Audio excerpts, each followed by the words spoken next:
ఇండియాకి యుఎస్ నుంచి మరో షాక్ రాబోతుందా? అమెరికా ఇండియాపై ఎక్స్ట్రా 12.5% టారిఫ్ వేయడానికి ప్రపోజల్ ఇచ్చింది. ఇది మన స్టాక్ మార్కెట్ని ఎలా ఇంపాక్ట్ చేస్తుందో తెలుసా? యుఎస్ ట్రేడ్ రిప్రజెంటేటివ్ రిపోర్ట్ ప్రకారం ఇండియాతో పాటు 59 కంట్రీస్పై అడిషనల్ టారిఫ్స్ కన్సిడర్ చేస్తున్నారు. రీజన్? ఫోర్సెడ్ లేబర్ రెగ్యులేషన్స్ పై కన్సర్న్స్. టారిఫ్ అంటే సింపుల్గా చెప్పాలంటే ఇండియన్ ప్రోడక్ట్స్ అమెరికాలో ఎక్కువ కాస్ట్లీ అవుతాయి. కాస్ట్ పెరిగితే డిమాండ్ తగ్గే ఛాన్స్ ఉంటుంది. యుఎస్ మన లార్జెస్ట్ ఎక్స్పోర్ట్ మార్కెట్స్లో ఒకటి.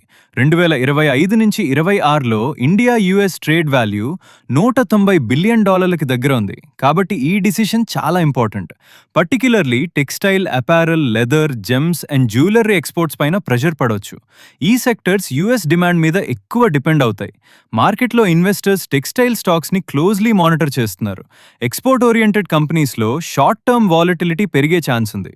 పాజిటివ్ సైడ్ ఏంటి అంటే ఇది ఫైనల్ డిసిషన్ కాదు. పబ్లిక్ కన్సల్టేషన్ జూలై వరకు ఉంటుంది.